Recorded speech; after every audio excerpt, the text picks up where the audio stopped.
to serve in both houses of the Congress was Margaret Chase Smith.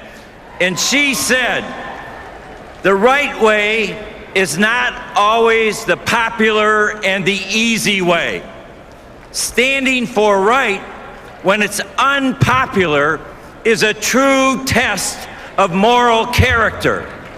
Margaret Chase Smith was a Republican, but a very different kind than those Republicans trying to overtake our country now. In some of America's darkest economic days since the Great Depression, and in the face of tremendous political venom, President Obama met the test of moral character.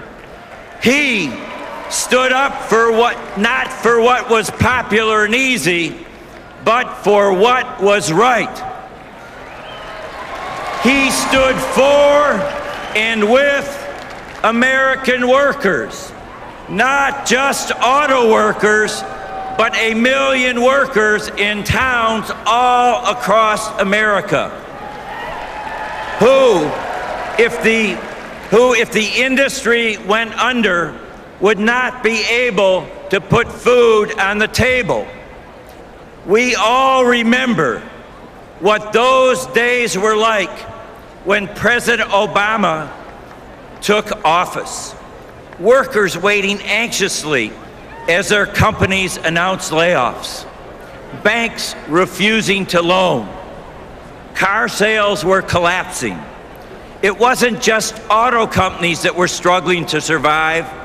So were those companies making parts and selling cars. Small businesses that relied on auto workers as customers, like diners and barbershops, had to close down. Unfortunately, most Republicans advocated doing nothing. And what did Mitt Romney say? You all know this. He said, "Let Detroit go bankrupt."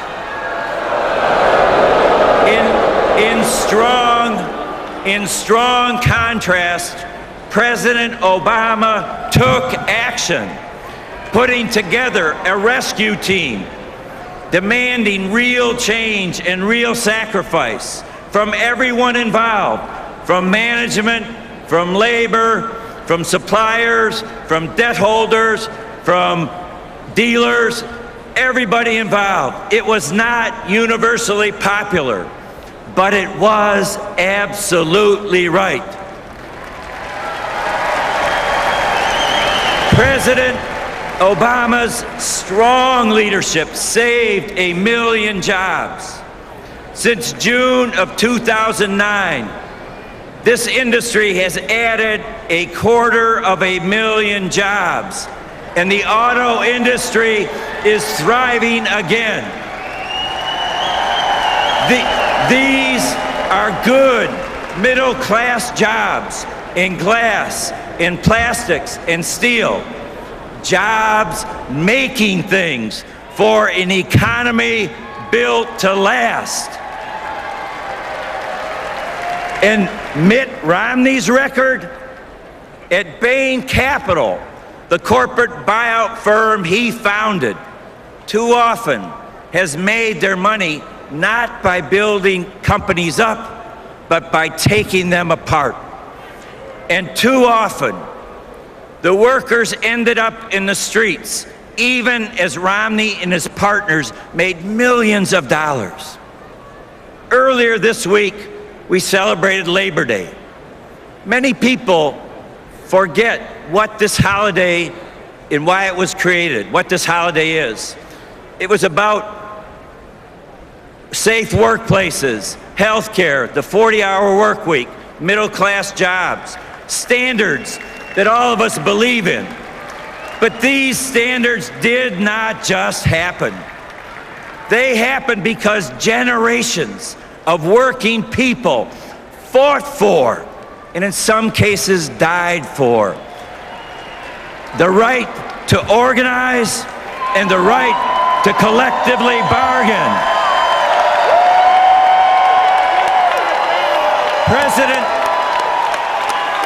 President Obama strongly supports these basic human rights because these rights are good for all Americans.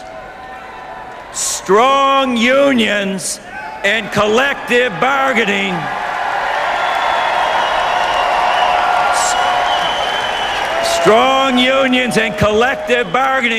have lifted millions of people out of poverty and built the great American middle class.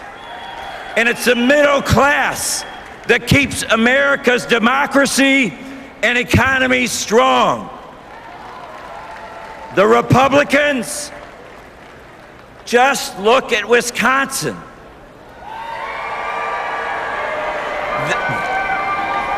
The Republicans want to take us back to a time when workers could not stand up for themselves, when workers couldn't speak with one voice, when workers couldn't speak out for fairness, justice, and middle-class opportunity.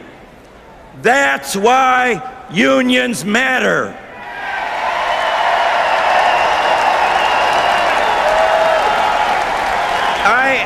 I am so proud to be a union member, and I am so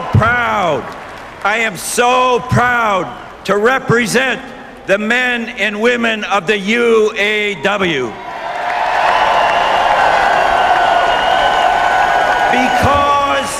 Because of President Obama's moral courage and leadership, America's auto industry is roaring again, leading the American economic recovery. An industry we once called the arsenal of democracy is driving us to new prosperity. This November, America faces a clear choice about what kind of country we want to be. The choice for working families is clear. We must re-elect President Barack Obama.